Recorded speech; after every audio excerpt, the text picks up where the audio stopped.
Every once in a while, a hero emerges from the shadows to bring justice to the world.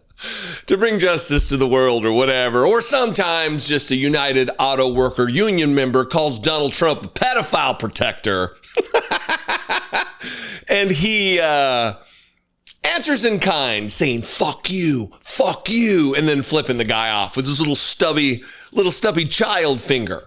And that's what I'm going to share with you today. This particular video you may or may not have seen. It is beautiful, but it speaks to a number of larger issues. Also, this guy has been suspended from his job by Ford for doing so. For exercising his First Amendment rights under the Constitution, he's being punished. It is not illegal. It's not even inappropriate to call Donald Trump a pedophile protector. The only thing that could possibly be inappropriate about it is that he didn't just call him a pedophile himself. Now, here is the video. I'm going to let it, it's very brief, like 11 seconds or so. I'm going to let it run through 3 times so you can just luxuriate in the heroicness of this patriot. And then we'll talk about a couple things. I got reporting from Michigan Advance and then also the Washington Post. They've interviewed the guy. We know his name. We know who he is. And because he's in suspended, there's actually a GoFundMe that I'll link to below if I can find the link. Here it is. Donald Trump, pedophile protector, unappreciative of the moniker.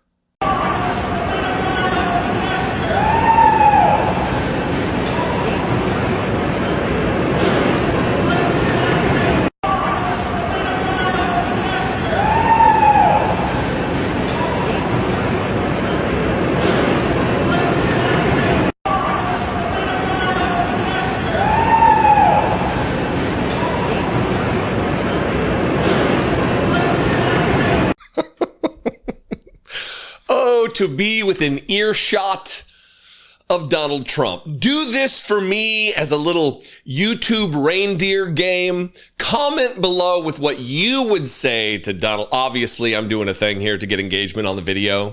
What am I, making secrets here? Comment below. It'll help me and it'll help you get it off your chest. What you would say to Donald Trump if he was in earshot of you. But I'm not here to make fun of his little stubby middle finger. Like, why show it to the world, bro? I mean, it's not like you have to really get it out there, but you have tiny hands to begin with. I wouldn't even say they're like fat and tiny. They're just small. They're infantile. We need more of this. We need more of this when people are within a speaking range of Donald Trump, screaming range of Donald Trump. Who was the dude who was like pointing down menacingly at him? Fuck you, man. Who are you trying to protect? Donald Trump? Get out of here with that. It's just ridiculous. These people who surround Donald Trump that want to insulate him from any criticism whatsoever. It's so funny to me also, as an aside, watching Donald Trump, the most physically protected man on the planet as president of the United States, acting like a tough guy, fuck you, flip you off, while he's protected by Secret Service, while he's protected by armed to the teeth, trained personal protection force. These people are beyond parity with their weakness and their lack of insecurity that we suffer because hug too much, not enough, whatever it is. This is reporting from Michigan Advance about the moment, and they are reporting that this guy has been suspended from his job. Hopefully there's lawsuits to follow, but suspended from his job for doing this. This is the headline. A Ford worker called out Trump. The president flipped him off. Now he's been suspended. Worker called Trump a pedophile protector during tour of Dearborn factory. A union-backed auto worker at Ford Motor Company was caught on video heckling President Donald Trump as a pedophile protector when he visited a Dearborn factory on Tuesday ahead of his address to the Detroit Economic Club. The video that has now gone viral shows Trump responded in kind by mouthing an expletive at the worker twice and displaying a middle finger, if that's what you want to call it, as he walked away. Now the union says the worker has been suspended while Ford looks into the matter. A representative from the United Auto Workers told Michigan Advance that they could confirm that he was suspended, but the length of the suspension was unknown. The union was also uncertain about the process that would follow to investigate the matter. What the fuck do we need to investigate? What needs to be investigated here? The inappropriate nature, the possibly illegal nature of suspending someone for exercising their First Amendment rights? Donald Trump, he had something said to him. He answered in kind. Matter solved. He doesn't need to lose his job. Donald Trump told him to fuck off, flipped him off. It was a battle between men. It was an altercation between equals, right? Why does the company need to bear the weight of possible unemployment for this? Now, this is what's being leveled against the guy. His name is TJ Sabula. Apologize if I'm mispronouncing that. Here's the headline from the Washington Post. Trump makes obscene gesture, mouths expletive at Detroit factory heckler. Oh, man. So good. TJ Sabula, a 40-year-old United Auto Workers Local 600 line worker at the factory, told the Post that he was the one who shouted at Trump. He said he has been suspended from work pending an investigation. Quote, as far as calling him out, definitely no regrets whatsoever, Sabula said, though he added that he is concerned about the future of his job and believes he has been, quote, targeted for political retribution for embarrassing Trump in front of his friends. Is there any other way to see this? Is there any other way to look at this than this is retribution?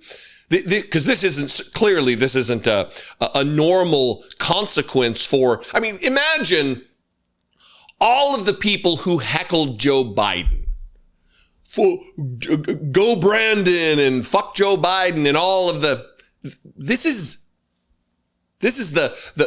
are the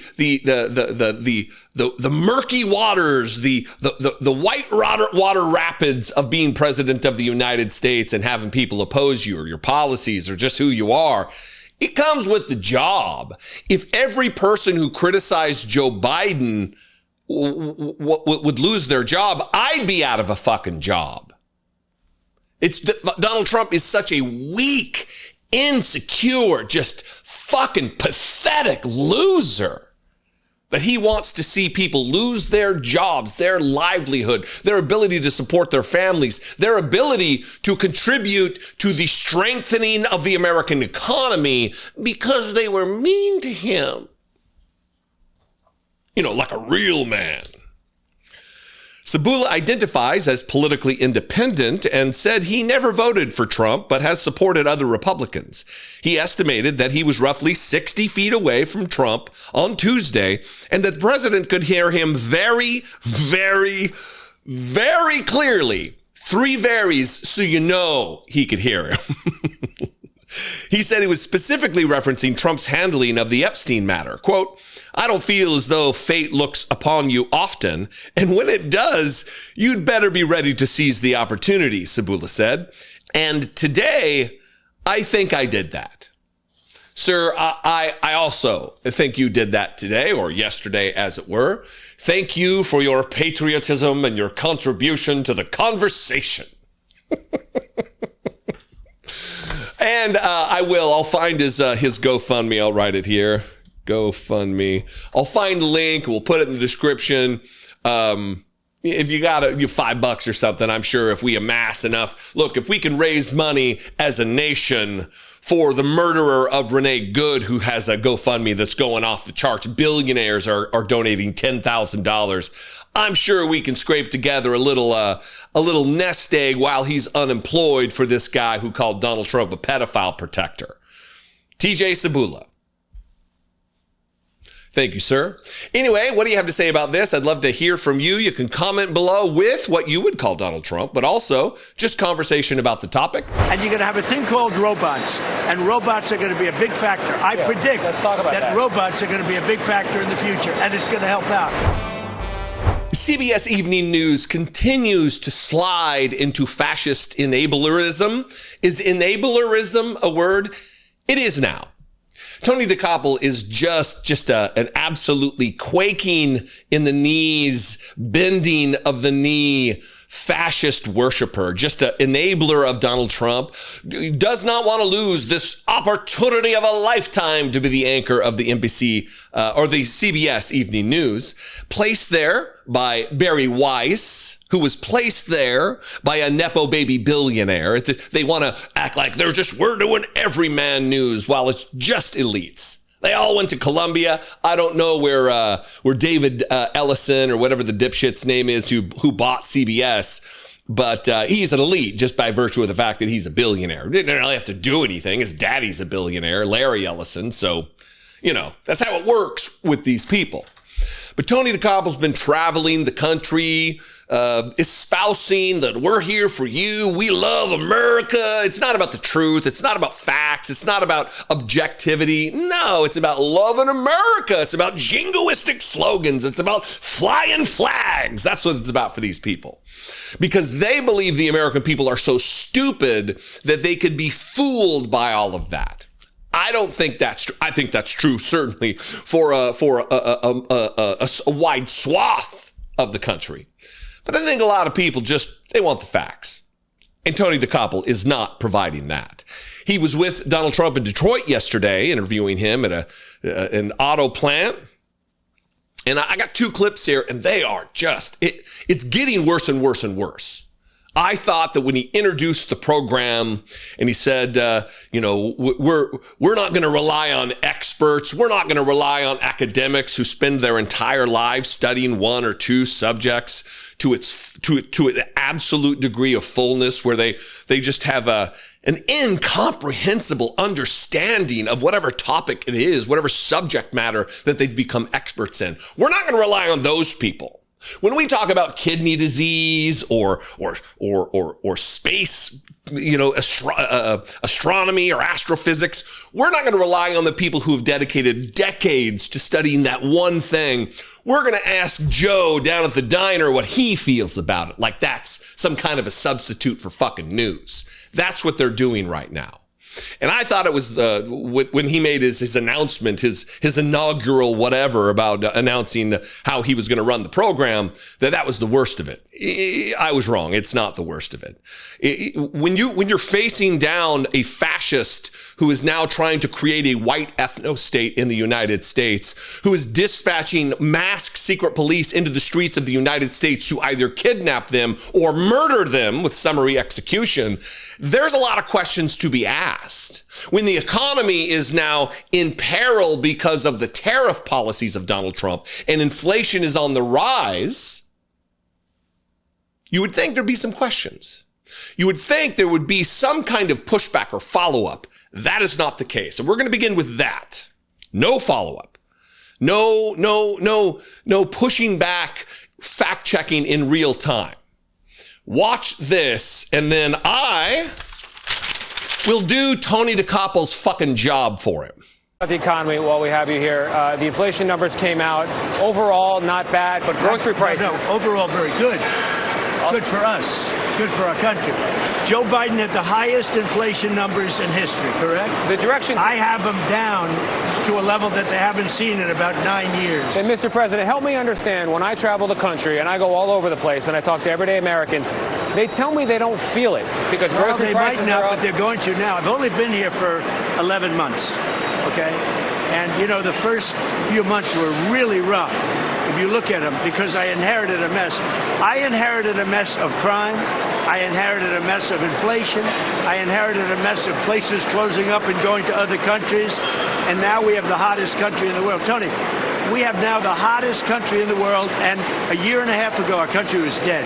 We had a dead country. You wouldn't have a job right now. If she got in, you probably wouldn't have a job right now. Your boss, who's an amazing guy, might be bust. Okay? Might be That's what? how bad. Might be bust. I doubt it in his case, but you'd never know. Let me just tell you, you wouldn't have this job. You wouldn't have this job, certainly whatever the hell they're paying you. Our country is rocketing right now. We have the hottest country in the world. If they got in, we would be Venezuela on steroids. Mr. President, I'm just trying to be fair here, just trying to do my job, and I want to talk about this assembly line here. That is just, chef's kiss. I've only been in office for 25% of my term. How could I have solved anything? And that's the case. Donald Trump has been in office for almost 25% of a one presidential term. 11 months. He'll be in month 47 and still say, I inherited a mess. I inherited a mess. Obvious lies. Easy to fact check. Look, sometimes there are certain facts or statistics that probably aren't at the fingertips of the anchor, who, especially when they're not at an anchor desk with a list of things in front of them. He's just standing there. But some of these things are clearly easy to fact check. He's lying to you, Tony. Don't you just feel personally slighted, personally insulted? I do, and I wasn't even standing in front of the fucking moron. Zero pushback, no follow-up. And it's because he's afraid. Tony's afraid of losing this golden ticket that he finally has to be the anchor, unqualified, absolutely meritless, no qualifications to be in this particular position. He's a morning show dipshit. And now he's the anchor of the CBS nightly news, the seat held, metaphorically, it's not the same chair, the same seat held by Walter Cronkite. So here's what he should have done. Beautiful that these are articles a year apart. One dated February 12th, 2025. One dated January 13th, 2026, right? Same outlet, same headline and everything. Here it is, CNBC. CNBC, a conservative, this is financial news reporting, so it is by nature more conservative. It's not a liberal, this isn't progressivism, this isn't Democrat talking points, this is absolutely conservative. Here's the inflation breakdown for January 2025 in one chart. Inflation, 3%. That is what Biden left Donald Trump. He didn't inherit a mess. He inherited 3% inflation. And what did he do to save us? Same headline. Here's the inflation breakdown for December 2025 in one chart. December 2025, last month. Drum roll, please. Donald Trump saved us from 3% inflation and created 2.7. 2.7%, which, by the way, is on the rise compared to the month before, because things are not looking good, because just now the damage of Trump's tariffs are starting to take effect. A lot of companies bought a whole bunch of supply in advance with that pricing metric that wasn't impacted by the tariffs. And now that they've exhausted that supply of product that they sell, having sold it, now they're buying the new round of prices, and all the prices are going to go up. So Donald Trump is trying to save this image of being the savior of the American economy, of the savior of America itself. It ain't working, brother. It ain't working. And that's all you had to do, Tony. That you didn't inherit a mess. You inherited 3% inflation. It wasn't 9% when you inherited. Joe Biden battled inflation, conquered inflation, got it back down to a normal level of 3%. And Donald Trump is now squandering the handout, the helping hand of Joe Biden's economy, and shit in the bed. Now, Tony Dokoupil very quickly moved on there, afraid for his job, maybe afraid for his life. Such a little quivering coward. Well, I just want to let's talk about the assembly line. To which Donald Trump starts to ramble about robots. Tony gives a great statistic in this clip that there's an entire auto manufacturing plant that is shuttered right now. because they can't find enough employees. And Donald Trump, well, that's a good thing. It's a good thing that no vehicles are being made, which means no vehicles are being sold, which means no taxes are being drawn in by the federal government based on those sales. It means that no car salesmen are working to sell those cars, which means they're not paying taxes on wages they would have earned, which spurs the economy. It's just there's all of this down cycle, downstream and upstream effects of this on the economy that Donald Trump wants to say, yeah, but we got robots. President, I'm just trying to be fair here, just trying to do my job, and I want to talk about this assembly line here. To me, it's vibrant. Listen to the sound. It's incredible, right? I love the sound of an assembly line. It's incredible. But they've got one not far from here. They just idled the electric vehicle plant. Well, yeah, but it's going to gasoline vehicles. Yeah, it's going to go to gasoline. Well, but why don't you say that, Tony? You can't say. You didn't give me a chance. I'm coming there. I'm coming around. I agree. I said I want electric and I want gasoline and I want hybrids. I want everything. But you were going to be forced under the mandate to buy an electric car in a very short period of time. I didn't want that, and I ended that.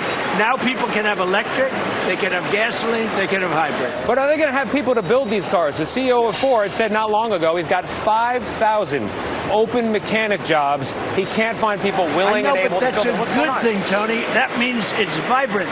You could also have things where you have so many people and they can't get jobs. It's true. We are doing so well, it's hard. Now, what's going to happen is people are being trained rapidly, and you're going to have a thing called robots, and robots are going to be a big factor. I predict that robots are going to be a big factor in the future, and it's going to help out. But you have a situation now where our economy is doing so well that it's not that easy to get people. All right. Donald Trump, listen. Brother, listen. Bring it in. Little bit more. Robots don't stimulate the economy because robots, I know it's very tough. Robots don't pay taxes on the wages they earn because robots don't earn wages. So all of those 5,000 jobs would be people who pay state and federal income taxes. And not only do they pay state and federal income taxes, they take the money they earn and they go to the grocery store and they buy, you know, groceries. The old fashioned, you could go back out. The old fashioned word, the thing, the concept that nobody talks about anymore, groceries. They use their money to go to the grocery store, to go to movies, to buy cars, to exist in our economy. And that gets taken out, which means our GDP gets decreased. Because if every factory just stands up in operation with robots, it's a damaging thing for the American worker and the American economy. It's what billionaires want, so it's what Donald Trump wants, because we need more class solidarity in this country, and Donald Trump ain't providing it. And Tony Dokoupil's not holding him to account, not doing his job, his constitutionally protected job in the free and fair press. So apparently, I need to step in and be a substitute fucking teacher for Tony Dokoupil. Good job, brother. Failure. What do you think? I invite you to this conversation. Let's have it in the comments below the video. If you're on Facebook, like and follow the Facebook page. If you're on YouTube, subscribe on YouTube. Those things are free. Actually, you could do both on both things. That would be even more helpful. You can comment below and you can call the voicemail line 714-576-4054. Email me daily@dollemore.com. To all ICE officers, you have federal immunity in the conduct of your duties. And anybody who lays a hand on you or tries to stop you or tries to obstruct you is committing a felony. Listen to me when I say this. More importantly, believe me when I say this. Donald Trump and his henchmen want another murder in the streets at the hands of ICE. They want to push the American people to a place where we have no other choice but to react, to create an uprising. They want an ICE officer to be harmed, is what they want. They are trying to tell ICE officers that they have absolute immunity from prosecution when doing their jobs, when murdering citizens, when brutalizing community members. Migrants, or Americans. The Department of Homeland Security tweeted this yesterday. Reminder to all ICE officers. By the way, later I'm going to provide a leaked memo. It was leaked to Ken Klippenstein. I talked about his reporting yesterday. I'm going to talk about it again today because he's got screenshots of exactly what they're being trained on and reminded of in private. And then we're going to juxtapose it right now against what the public pronouncements of the Department of Homeland Security, the Nazi outfit that is the Department of Homeland Security, what they say. Reminder to all ICE officers, you have federal immunity in the conduct of your duties. Federal immunity isn't state and local immunity. You can still be prosecuted. You can still be convicted and sentenced to prison time for murder, even though you're a federal officer. Federal immunity is meaningless when you're committing crimes in a local municipality. Again, to all ICE officers, you have federal immunity in the conduct of your duties. Anybody who lays a hand on you, tries to stop you, or tries to obstruct you has committed a felony. Untrue. Stephen Miller, which we're going to get to a clip here, this is a quote of his, isn't a lawyer, isn't an expert in these matters. He is just a Nazi puke. You have immunity to perform your duties, and no one, no city official, no state official, no illegal alien, no leftist agitator, or domestic insurrectionist can prevent you from fulfilling your legal obligations and duties. The Department of Justice has made clear that if officials cross the line into obstruction, that's a very nebulous, very vague, murky waters there, into criminal conspiracy against the United States or against ICE officers, then they will face justice. One, it should not ever go unsaid. Fuck you, Stephen Miller, you little pencil neck fuck. Now, let's get to the little pencil neck fuck, the little Nazi puke, Stephen Miller, the man who is a racist troll embodied, just the personification of a shit poster. Here he is on with Will Kane, who we're going to talk about later, about smug white women. Ugh. He makes this very same statement. To all ICE officers, you have federal immunity in the conduct of your duties. And anybody who lays a hand on you or tries to stop you or tries to obstruct you is committing a felony. You have immunity to perform your duties, and no one, no city official, no state official, no illegal alien, no leftist agitator or domestic insurrectionist can prevent you from fulfilling your legal obligations and duties. And the Department of Justice has made clear that if officials cross that line into obstruction, into criminal conspiracy against the United States or against ICE officers, then they will face justice. And that's just not true. And what they're trying to do is make these ICE officers so comfortable, these masked secret police goons. The ICE is now just replete. It's filling up with Proud Boys and racists and white supremacists who want to hurt a black or a brown person, who want to create a white ethno state. This is Donald Trump's personal secret police.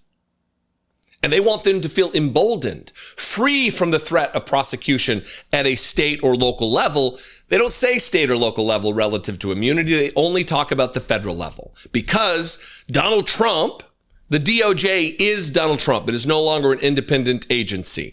The DOJ will not prosecute an ICE agent. They're not even investigating whether Jonathan Ross committed a crime. They're not even looking into it. In fact, what they're doing, I'm going to talk about it, is trying to prosecute Renee Good's wife. So Ken Klippenstein is a leftist type who gets, he does Freedom of Information Act probably better than anybody out there. But somebody leaked this memo, this internal memo to him that I'll post the link below to his Substack, but also show you these screenshots. And it is remarkable the difference between what's being told to these fucking Nazi goons privately versus what Stephen Miller is trumpeting from the Will Kane and the air that Fox News chooses to broadcast. Here's the title of his Substack. Immigration agents terrified of ICE backlash after shooting. Leaked documents show Border Patrol needs volunteers for Minneapolis surge. So let's just go through these. Legal refresher, First Amendment and Fourth Amendment considerations. Use of force. Use of force is a seizure of a person. They really got to dumb it down for these functionally illiterate trolls that they're hiring to have guns and the ability to usurp people's constitutional rights, to detain, sometimes indefinitely, to kill them in detention. More than 24 people have died in ICE custody just this last year. Just this last year.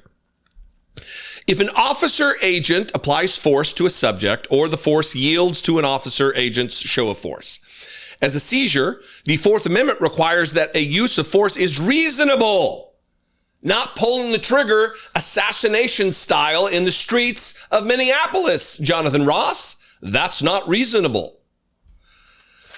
We'll just move on to this next one. What is not a violation of 18 U.S. Code Section 111? Passive resistance alone is not conduct under this particular statute. Examples of this: non-compliance or refusal to cooperate with officers' commands is not a violation of 18 U.S. Code 111. Disobeying commands without fighting back, not a violation. Taking photographs or videotaping an officer or operation in public is not. This is what they're internally telling these ICE agents. Protected activity. This is it. This is what they're telling ICE agents. This is what got someone murdered in the streets, yet publicly they're saying something different. Privately, they're saying this. First Amendment protects religious freedom, speech, press, right to assemble, and to petition the government. Protected activities, speech or expression, nonverbal communications, meaning flipping someone off, photos, recording, media. Non-compliance is protected activity. Peaceful protest, march, rally, leaflet, sign, picketing, not protected, they say. Incitement, very nebulous, again, very vague. Fighting words, incites imminent violence or lawlessness, threats of imminent violence against an officer. These are not protected for us, the citizens, but apparently they're protected for the officers, because I was subject to this. Incitement, fighting words from ICE agents on the ground outside the Whipple Federal Building. And many others have too. There's video after video after video all over the internet right now of these people being maniacs. And then finally here, what is not a violation of 18 U.S. Code 111? Profanity or personal insults directed at officers. I was calling them pudgy little cunts, masked fucking cowards, Nazis, people who follow the orders of a child rapist. I was saying all of this. Protected speech. Rude gestures directed at officers. Protected. It's not a violation. Arguing with officers. Not a violation. Challenging the officer's authority. Not a violation. And talking back to officers during police contact. That stands in stark contrast to what they're being told publicly. That murder away, boys. You have immunity. They are trying to amp this up, ramp up the conflict and the rhetoric and the aggression of their officers. So Donald Trump can ultimately declare martial law. They don't care how many dead Americans it takes to get there. They have an end goal in mind. And I'm not the only one saying it. Minnesota officials are saying it. Many Democratic politicians are saying it. Hell, even some Republicans have said as much in interviews on Fox News and Newsmax. They want it. What do you think? I would appreciate your feedback. If you're in Minnesota, if you're in Minneapolis on the ground right now, and you're an activist, know this list. Know that internally, these are the protections you have under U.S. Code, which is undergirded by, the foundational principles of U.S. Code are the Constitution of the United States. Comment below, let me know what you think. They want to harass the wife of Renee Good. She lost her spouse, and now they want to go after her. This story is both alarming, it should cause you to be afraid, and not in like I'm causing panic here. You should be worried about this story, but also it should give you some hope. That's a weird combination in the same story. but 6 federal prosecutors have left the job because Donald Trump is attempting to force them into prosecuting cases that have no merit whatsoever. This is not about justice in the case of Donald Trump's actions, but it is about adherence to the law and ethics and good decency, basic standards of jurisprudence. And these prosecutors aren't taking it. So you should be afraid that Donald Trump is trying to absolutely rule like a king, like a despot, outside of the bounds of American jurisprudence. But also, you should be buoyed. You should be encouraged by the fact that still in the Justice Department, there are people who aren't going to do Donald Trump's bidding. This is the headline from the New York Times. 6 prosecutors quit over push to investigate ICE shooting victim's widow. Here's the subheadline, and then I'm going to talk about this a little bit. Joseph H. Thompson, a career federal prosecutor who was the acting U.S. attorney for Minnesota last year, was among those who resigned as the Justice Department sought to examine the woman's supposed ties to activist groups. No investigation for Jonathan Ross, who pulled the trigger while filming murder with one hand, documentation with the other. And the video that we have from him just lays bare exactly what I just said. No investigation for him. They're not even going to look into it to see if it warrants charges. Done deal. They erased all of the evidence at the crime. I saw a video yesterday, I'll try to find it, of her car on a flatbed, not covered, just wind blowing, any evidence just blowing away. That it's not preserving evidence of a possible criminal scene, a crime scene. Even if they think she was the criminal in this case, they don't care to preserve evidence in that matter. They're not trying to get to any justice, to anything other than bolstering Donald Trump's view of the world in his attempt to create a white ethno-state. 6 federal prosecutors in Minnesota resigned on Tuesday over the Justice Department's push to investigate the widow of a woman killed by an ICE agent and the department's reluctance to investigate the shooter, according to people with knowledge of their decision. They want to harass the wife of Renee Good. She lost her spouse, and now they want to go after her. She's the victim in this. They want to prosecute the victim of this crime. The only remaining victim, because the other victim is fucking dead, murdered by an ICE agent. Mr. Thompson's resignation came after senior Justice Department officials pressed for a criminal investigation into the actions of the widow of Renee Nicole Good, the Minneapolis woman killed by an ICE agent on Wednesday. Mr. Thompson, 47, a career prosecutor, objected to that approach, as well as to the Justice Department's refusal to include state officials in investigating whether the shooting itself was lawful, the person familiar with his decision said. The Minneapolis police chief, Brian O'Hara, said in an interview that Mr. Thompson's resignation dealt a major blow to efforts to root out rampant theft from the state agencies. The fraud cases, which involve schemes to cheat safety net programs, were the chief reason the Trump administration cited for its immigration crackdown in the state. So not only are they losing the people who were spearheading the investigation into the fraud claims, they're losing him because they want him to do something illegal relative to the other thing.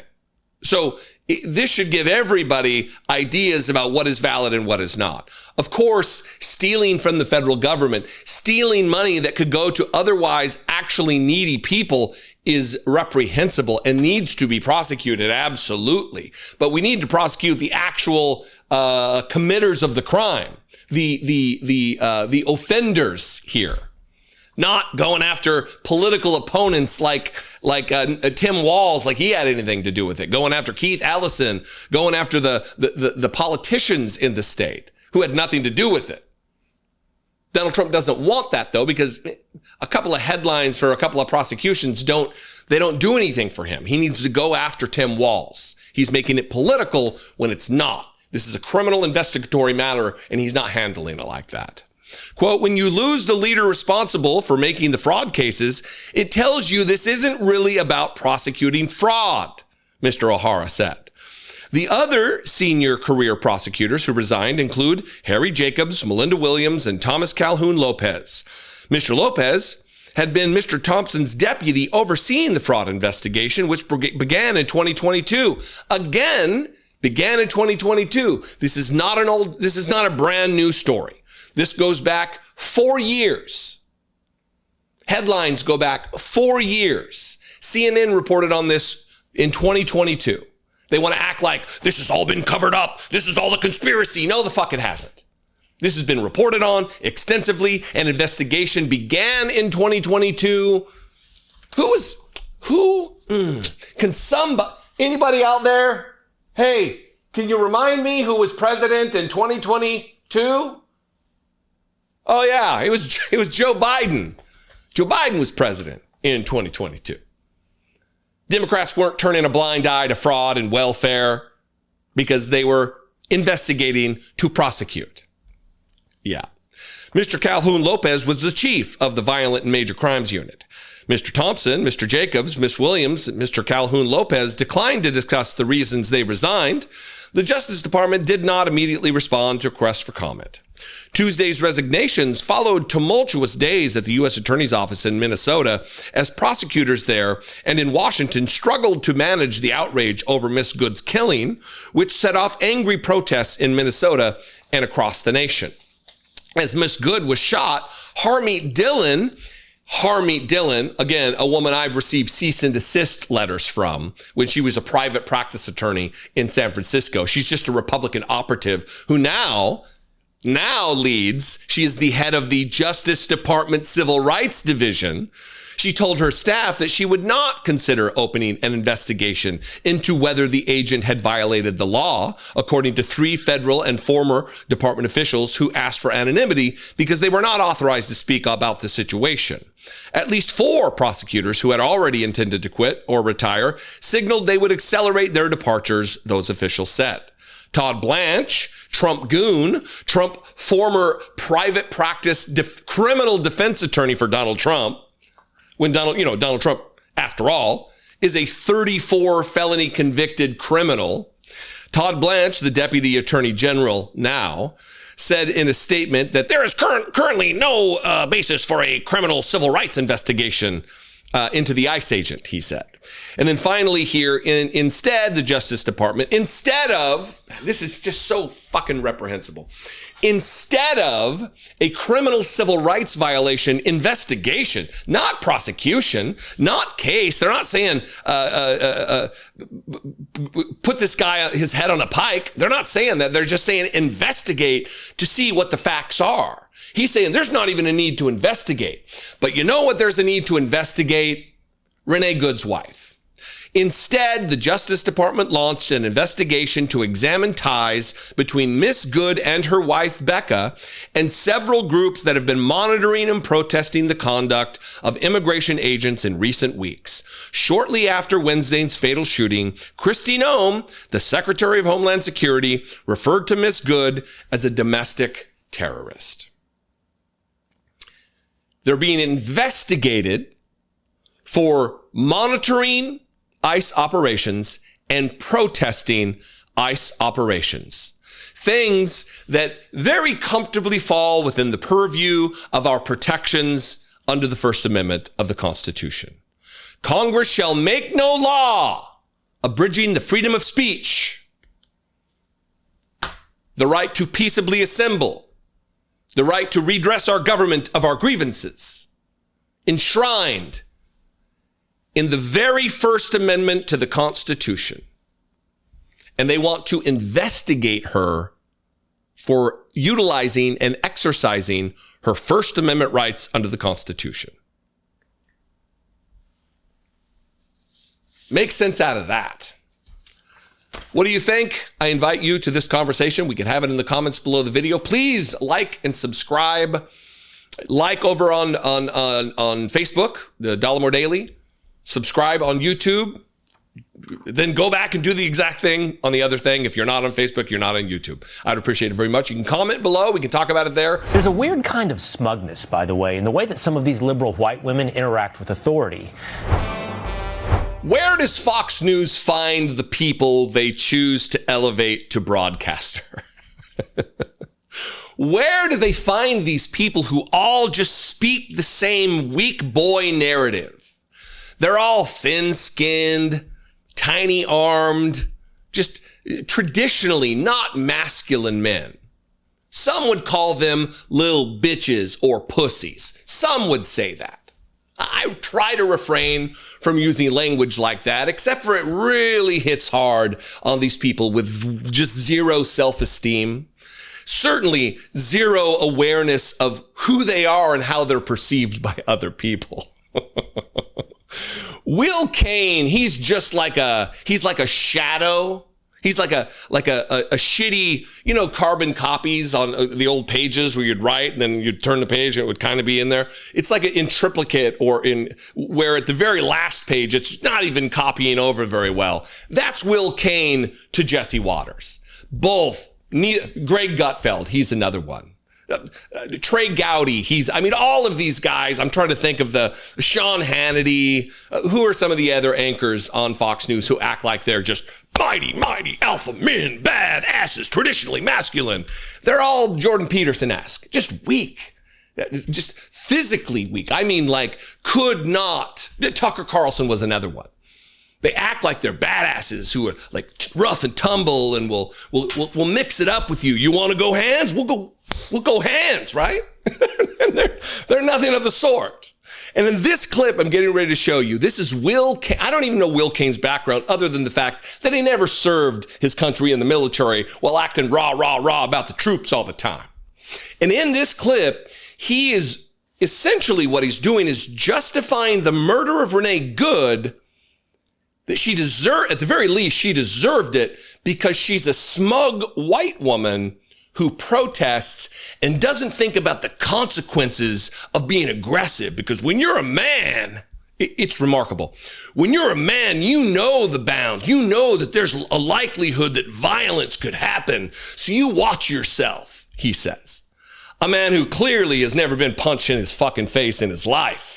A man who's never probably been in a physical altercation in his life is speaking the language of alpha dog science or whatever nonsense. Look, as someone who has been punched in his face, I got a scar under my lip where I had like 22 stitches when I was bouncing in a bar. I've faced violence. I've delivered violence to other men. This is not somebody who has. Game respects game. Game identifies game. I don't see it in him. Watch him malign white woman. He pronounces it like Jared Taylor, the white nationalist Nazi, talking about her smugness is the justification for her killing. There's a weird kind of smugness, by the way, in the way that some of these liberal white women interact with authority. Most guys learn early in life that every confrontation has a sort of escalation chain. A joke, a push, an argument can eventually turn to violence. We spend a lifetime reading the signs, knowing when we're getting close, knowing when to pull back, knowing when we're on the edge of violence. These protesters, they seem completely oblivious, or they think they have a hall pass to the possibility that blocking cops or using their cars as barricades could end violently. Tragically, but violently. Look, in my preamble, I already explained everything that I feel about this Will Cain, this little sausage-armed puke, this little weakling who would probably piss his pants if I was in his face. But there's one word, one phrase that he uses that needs to be talked about. When he says that these protesters, these white women, these smug white women, these protesters, they seem completely oblivious, or they think they'll have a hall pass. So a hall pass would be that normally you would be in trouble for doing the thing that you're doing. But because you have a hall pass, you don't. In elementary school, we'll use it in that. When you need to go to the bathroom, kids aren't allowed to just wander the halls in school, so they get a hall pass to be in the hall during class. So a thing you would normally be in trouble for, you have a hall pass, you're not in trouble. In people's marriages, they talk about a hall pass. Which celebrity would you get a hall pass for that like anybody? Like, it's always dudes talking like this. Oh, it'd be Angelina Jolie or Margot Robbie. Like, either one of those ladies would look at these goofuses who think they'd get the hall pass. So based on what he's talking about, hall pass, something you would get in trouble for, but you don't. She should not be gunned down for protesting. She should not be murdered for protesting. Even if you don't view it as a murder, but just a killing, it was not justified. She didn't need a hall pass to exercise her constitutional rights. Will Kane, you fucking moron. You're justifying the murder of Renee Good, that lethal force was justified because she was protesting. Her last words were, "I don't hate you." She had a smile on her face as she was turning the wheel away from Jonathan Good as he shot her multiple times. I guess what he's saying here is that if you oppose fascism, if you oppose the creation, the formulation of a white ethno-state in America, it's smug white women conduct. But if you're a smug white woman like Caroline Leavitt or Alina Habba or Pam Bondi, Janine Pirro, Ainsley Earhart, Tommy Lahren, these smug women, and you're in support of fascism and you want a white ethno-state, then you're A-okay. They're not smug white women. Caroline Leavitt might be more smug than Kayleigh McEnany was when she was the press secretary. But he doesn't look at that as smug. He only looks at it as smug if you oppose the dear leader. Question authority of Donald Trump, smug white woman. If you bolster fascism in the United States, if you enable fascism in the United States, if you justify fascism in the United States, you're a patriot. Until the folks who lead Project 2025 try to repeal the 19th Amendment and take away women's right to vote, because that's on the table, folks. That's what they want. Multiple people. The church that Pete Hegseth goes to is pastored by Douglas Wilson from Moscow, Idaho, an hour from where I'm from. And he believes that the 19th Amendment should be repealed, that women should not have the right to vote. Tell me about how you want to, it's just remarkable. Not even the trying to act all badassery. Oh, look at all me. I face down giants with my rhetoric. I know when there's a threat of violence. Just the attacks on people who care about their neighbors is just, to say it's tone deaf, it's fucking gross. It's weakness. You're a weak person, Will Kane. Euphemistically, when we talk, you're not a man in that traditional masculinity sense. You're a soft-skinned. I really am trying to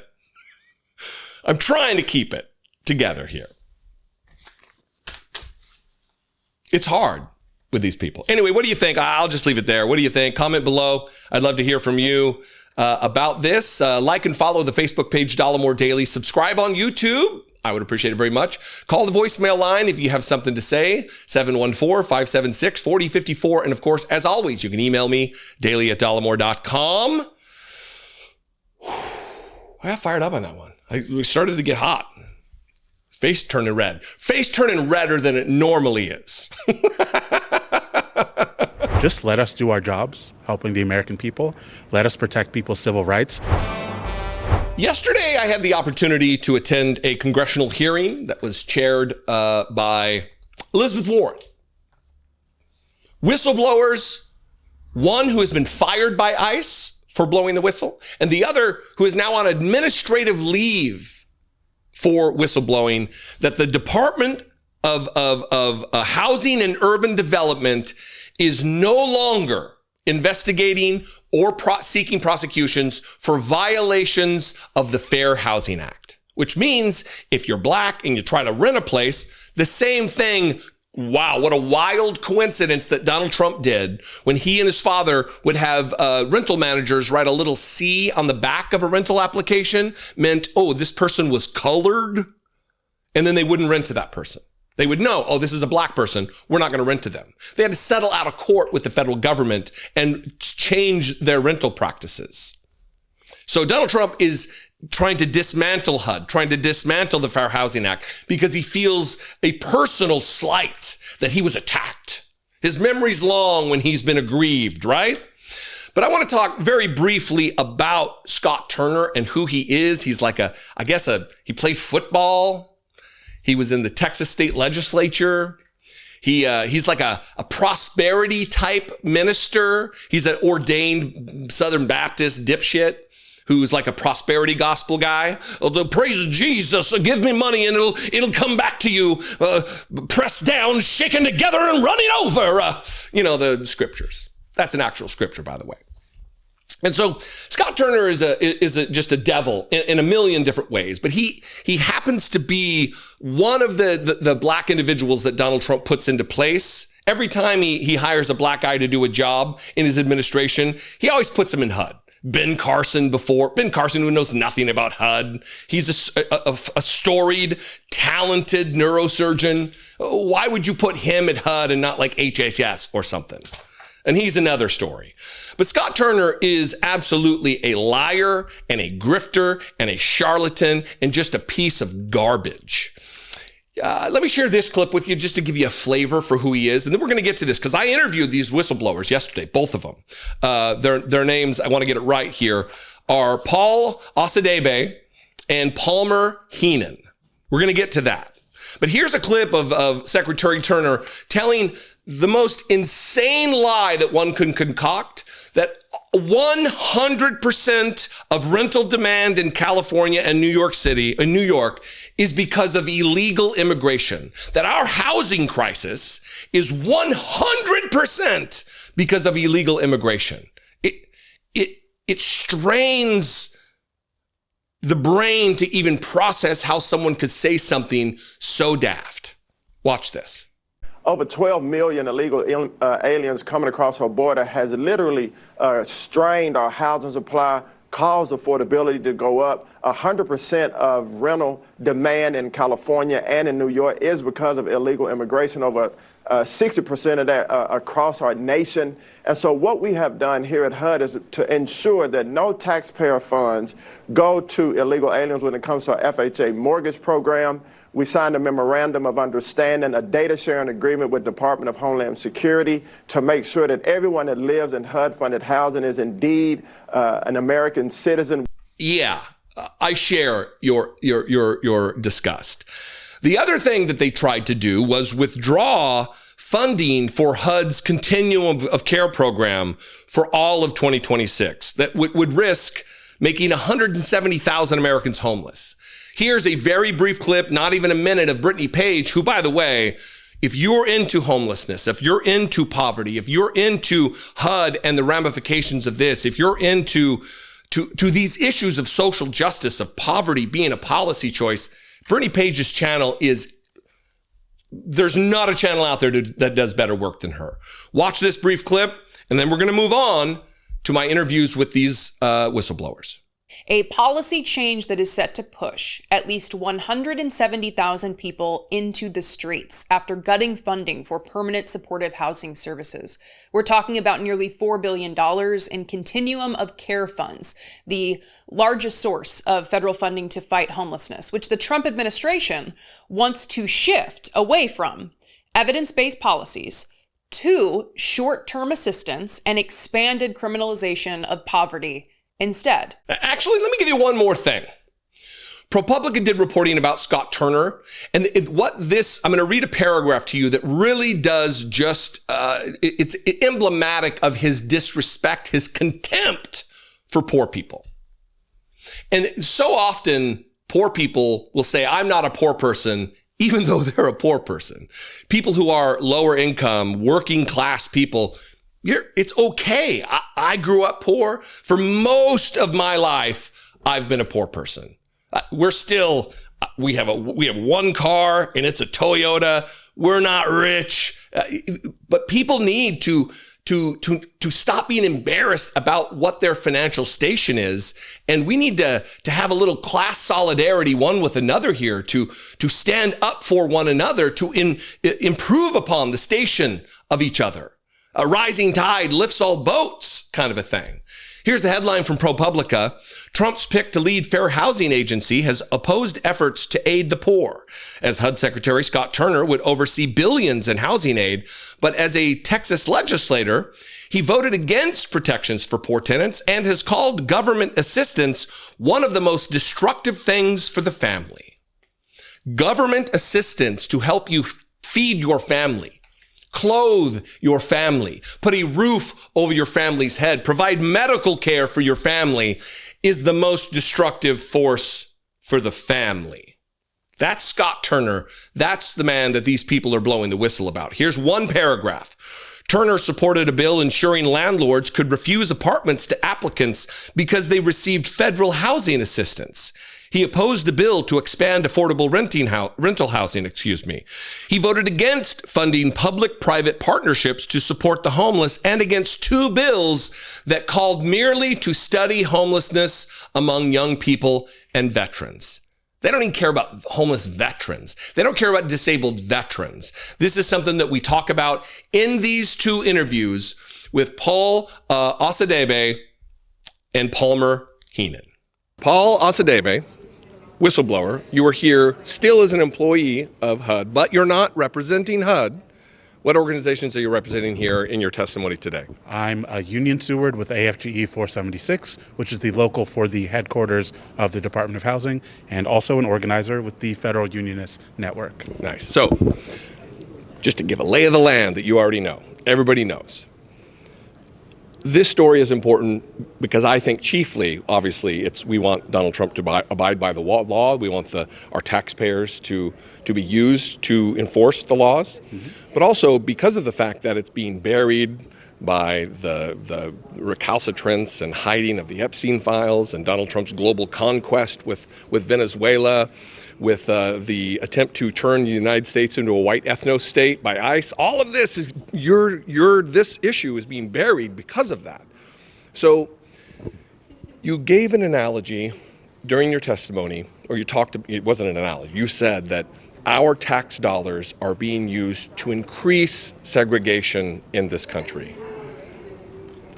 That's a shot to the gut. Mm-hmm. Explain exactly in a little bit more detail what you mean by that. So part of the purpose of our office is to ensure that when the federal government hands out the billions of dollars in funds it does to states and local governments all across the country, that it's actively decreasing the amount of discrimination and increasing the presence of equality in reality all across the country.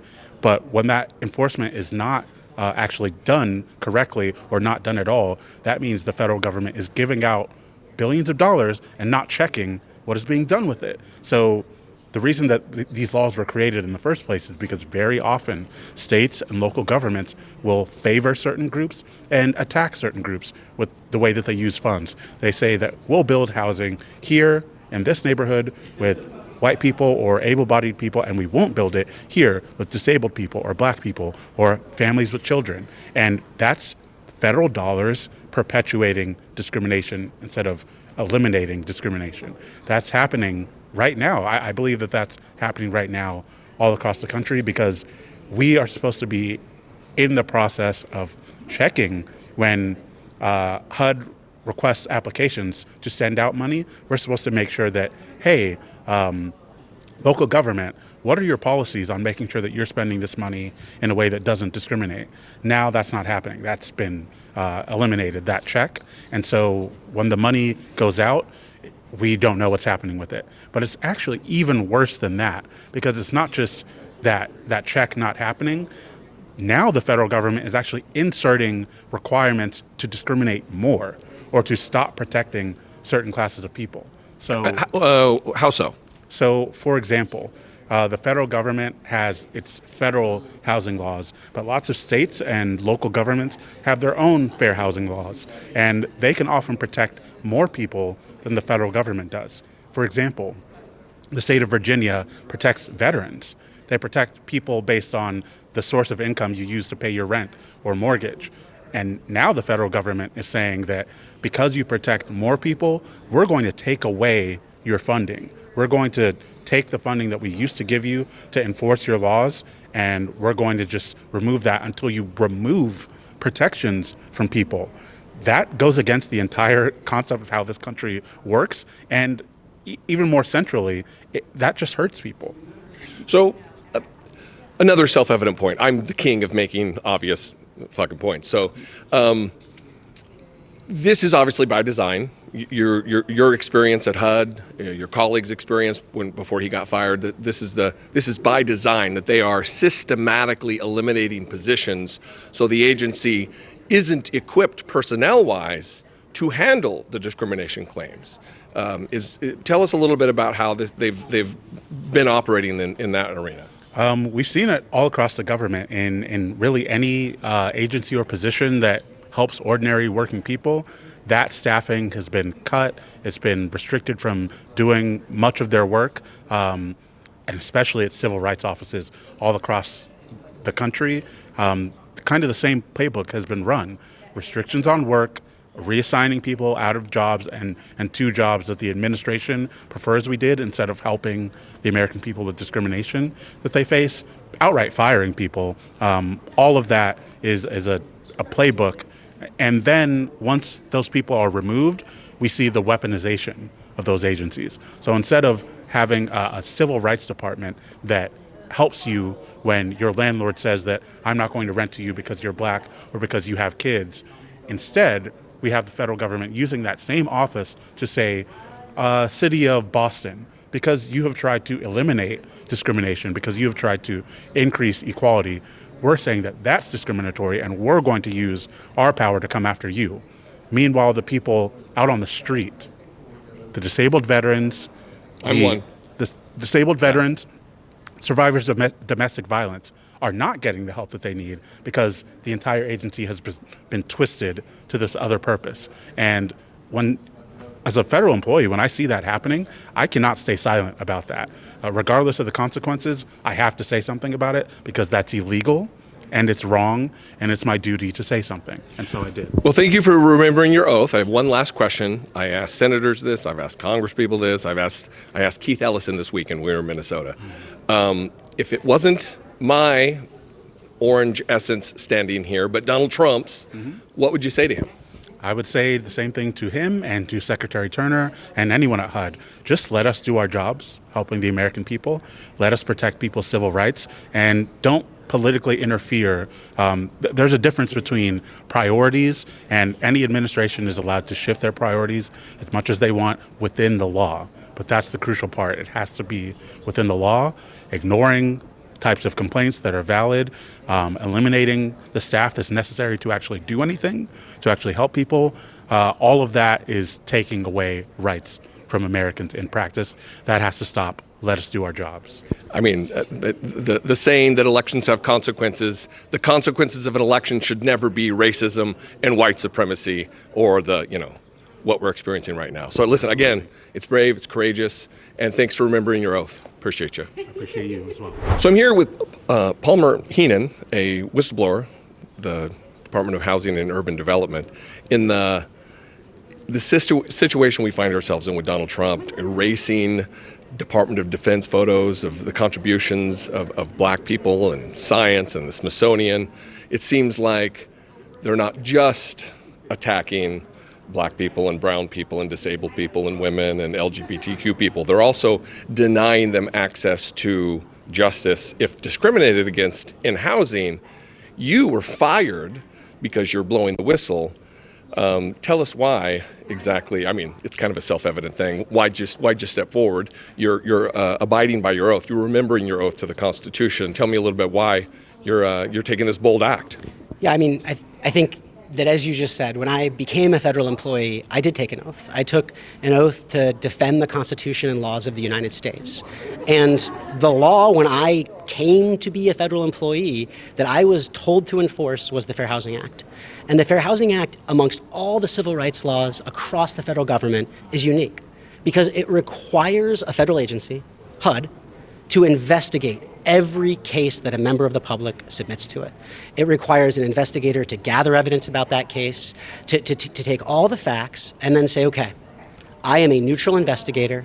I am determining, based on the evidence that I have collected, that discrimination occurred here. Mm-hmm. And when that happens, the law requires a HUD attorney to prosecute that case of discrimination. It requires us to bring a case and say, we are calling this discrimination out. We as the American people have made a commitment that housing is too important. What's that? Oh, sorry. You are right in the frame. That housing is too important, that housing is too fundamental. We're not going to leave it to chance. We're going to require a federal agency to prosecute those cases. And so when I saw the barriers that were being erected to prevent that enforcement from occurring, this is what I've dedicated my life to. This is what I swore an oath to defend and protect. I felt like I didn't have a choice but to speak up. So we've been here for a couple hours listening to your testimony.